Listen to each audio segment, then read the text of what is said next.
Assalamualaikum warahmatullahi wabarakatuh. Halo sahabat Om Litang Channel, dimana saja berada, jumpa lagi nih di channel kebanggaan kita, yaitu tentunya Om Litang Channel, tempat berbagi seputar teknologi dan pendidikan. Rekan-rekan sahabat Om Litang Channel, dimana saja berada, gimana kabarnya hari ini? Semoga kita semua dalam keadaan sehat walafiat, amin ya robbal alamin. Sahabat Om Litang Channel dimana saja berada, kemarin ada beberapa rekan yang sudah mengikuti uji kompetensi, dan juga pada hari ini ada juga beberapa rekan yang sedang mengikuti uji kompetensi jabatan fungsional guru.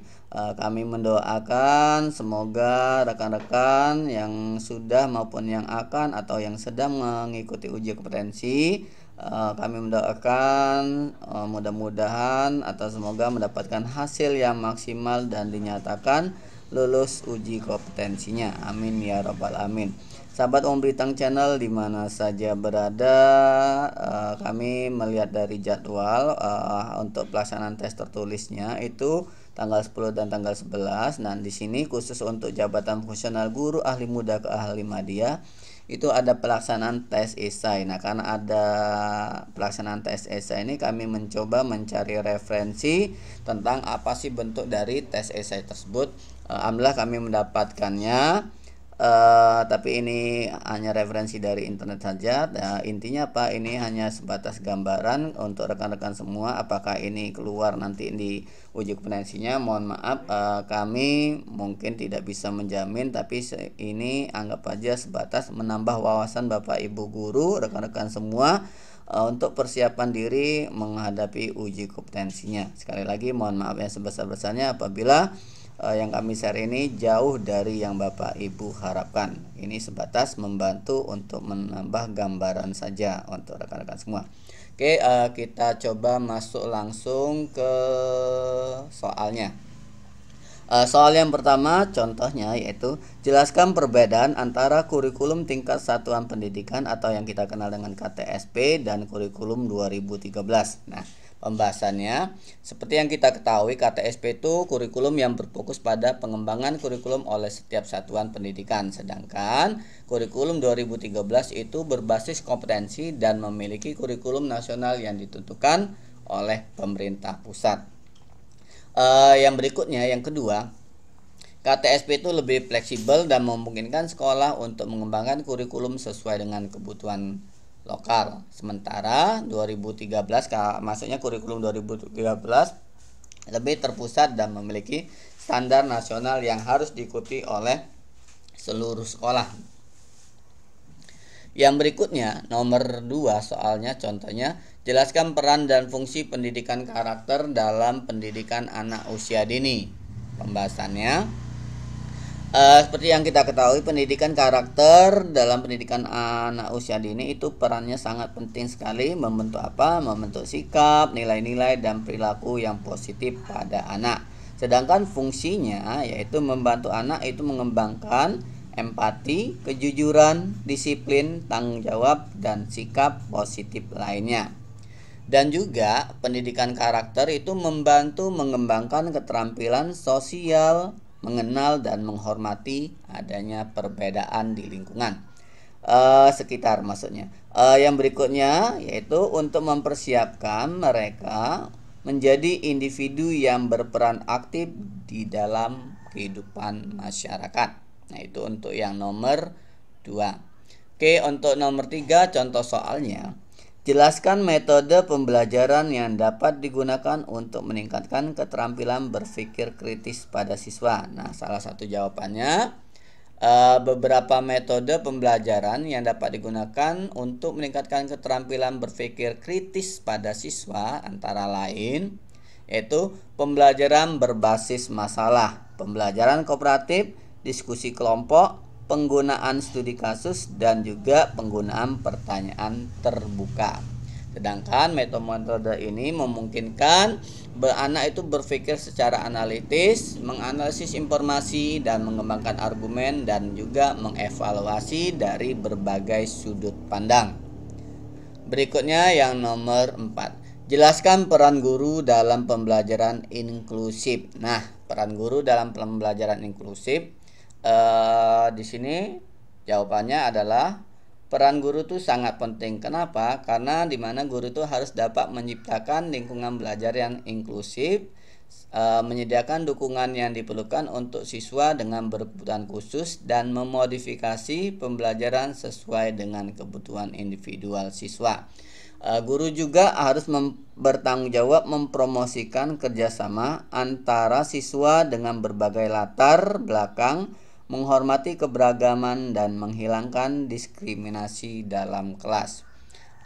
Perlu kami garis bawahi, pembelajaran inklusif itu berkebutuhan khusus itu bukan maksud yang seperti yang kita pahami terlebih dahulu, di mana anak berkebutuhan khusus anak yang mungkin mungkin kekurangan dalam fisik dan sebagainya.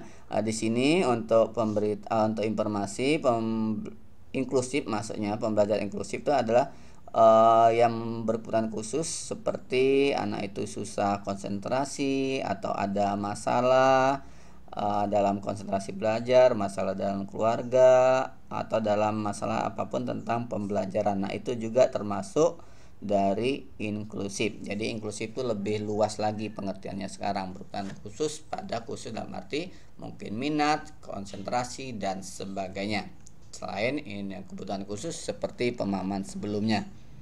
Oke, yang nomor 5, jelaskan pentingnya penggunaan teknologi dalam pembelajaran di era digital. Nah, sekarang kita mengenal adanya yaitu sesuai dengan kodrat zaman dan kodrat alam. Nah, kodrat alam itu kita sesuaikan dengan kondisi anak tersebut, sedangkan kodrat zaman kita juga harus fleksibel pada kemajuan zaman. Ini sesuai dengan pertanyaan nomor 5 nih. Jawabannya apa? Penggunaan teknologi dalam pembelajaran di era digital itu memiliki beberapa manfaat. Contohnya yang pertama, teknologi itu dapat meningkatkan aksesibilitas dan ketersediaan materi pembelajaran yang beragam. Nah, contohnya kayak kita bisa menggunakan PPT, bisa kita gunakan contohnya kayak YouTube, Google Site, dan sebagainya. Yang kedua, teknologi dapat meningkatkan keterlibatan siswa melalui penggunaan multimedia, simulasi, dan permainan edukatif yang menarik. Nah, kita juga bisa menggunakan beberapa platform seperti kayak permainan-permainan yang online, itu bisa kita gunakan untuk pembelajaran, misalnya kuisis dan sebagainya. Teknologi memungkinkan pembelajaran berbasis kolaborasi dan komunikasi antara siswa dan guru serta siswa dengan siswa. Ini biasanya kita kenal dengan LMS, yaitu Learning Management System. Biasanya kita ketika pembelajaran daring kita menggunakan LMS, mungkin yang sederhana yaitu Google Classroom dan sebagainya. Yang berikutnya, penggunaan teknologi juga dapat mengembangkan keterampilan digital dan literasi digital pada siswa yang merupakan keahlian penting dalam dunia kerja saat ini ya. Literasi digital yaitu masuk di sini pemanfaatan digital secara positif, karena seperti kita ketahui dampak negatif dari kemajuan teknologi itu banyak, tetapi tergantung pada pemakaian atau penggunaan atau pemanfaatan yang secara positif dari kemajuan teknologi tersebut. Itu yang perlu kita tekankan pada siswa. Yang nomor 6, jelaskan langkah-langkah dalam merancang dan melaksanakan pembelajaran berbasis proyek. Nah, ini yang kita sering ada istilah namanya sekarang pembelajaran terdiferensiasi atau berdiferensiasi, di mana pembelajaran diferensiasi itu bisa konten, bisa proses, dan juga bisa proyek atau project. Langkah-langkahnya yaitu yang pertama, kita terlebih dahulu mengidentifikasi tujuan pembelajaran yang ingin dicapai. Yang kedua, memilih topik atau masalah yang relevan dengan kurikulum dan menarik minat siswa. Bisa kita mungkin pakai Google Form untuk menanyakan kira-kira topik apa yang mau kita angkat. Yang ketiga yaitu tentukan hasil atau produk yang diharapkan dari proyek tersebut. Kita juga menyesuaikan kira-kira anak itu mau proyeknya dalam bentuk hal apa. Yang keempat, rancang kegiatan atau tahapan proyek yang mencakup penyesuaian rencana, penelitian, eksplorasi, dan presentasi hasil. Nah, presentasi hasil juga kita bisa masukkan diferensiasi, mungkin dia bisa bentuk video, PPT, dan sebagainya. Tentukan sumber daya yang dibutuhkan termasuk bahan pembelajaran, peralatan, dan bimbingan guru. Nah, di sini kita coba meminta anak menganalisis aset-aset apa yang bisa kita kembangkan dalam proyek tersebut yang ada di sekitar kita. Yang berikutnya, bagi siswa menjadi kelompok kerja dan tetapkan peran masing-masing anggota dalam proyek. Nah, yang di sini kita bisa mengelompokkan sesuai dengan minat dari anak-anak tersebut dan mereka akan mendiskusikan peran-peran apa saja yang ada yang terlibat dalam kegiatan kelompok tersebut. Yang berikutnya, bimbingan siswa selama proses pembelajaran dengan memberikan panduan, masukan, dan umpan balik. Perlu kita mengadakan umpan balik untuk apa? Untuk melakukan arahan kepada siswa dalam pengerjaan proyek tersebut. Yang berikutnya yaitu minta siswa untuk menghasilkan produk atau presentasi yang menggambarkan hasil proyek tersebut. Nah, di sini siswa tersebut akan menghasilkan produk dari proyek tersebut dan diminta untuk mempresentasikan atau menggambarkan kira-kira bentuknya seperti apa. Yang berikutnya, evaluasi produk dan proses pembelajaran dengan menggunakan kriteria yang telah ditentukan. Sebelum kita mengadakan evaluasi, terlebih dahulu kita mengadakan refleksi, bisa refleksi untuk diri sendiri kita sebagai guru ataupun refleksi dari murid ataupun murid ke kita sebagai guru. Yang berikutnya yaitu refleksikan hasil proyek dan cari peluang untuk mengembangkan pembelajaran berbasis proyek di masa depan. Nah, dari refleksi tersebut apakah kita akan mengadakan proyek dengan topik yang lain ataupun kita mengembangkan topik yang sudah kita lakukan itu. Demikian untuk gambaran sekilas tentang bentuk soal yang akan dihadapi ketika ada tes esai nanti.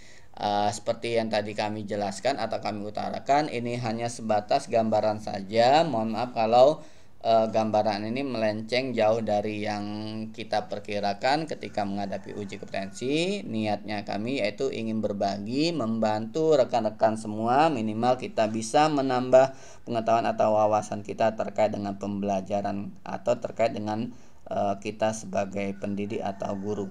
Sekali lagi terima kasih, jangan lupa like, share, dan subscribe, karena dengan bantuan like, share, dan subscribe rekan-rekan kami tambah bersemangat dan terus bersemangat untuk terus berbagi, dan semoga channel kita terus bisa berkembang lagi. Terima kasih atas doa, support, dukungan dari rekan-rekan semua, karena sekali lagi kami tidak bisa membalas satu persatu dari rekan-rekan semua. Kami hanya mendoakan sukses untuk rekan-rekan semua, sukses dalam karir, sukses juga dalam uji kompetensi dan mendapatkan hasil yang maksimal dan dinyatakan lulus uji kompetensinya. Sekali lagi terima kasih, mohon maaf atas semua kekeliruan kami. Kami akhiri, wassalamualaikum warahmatullahi wabarakatuh.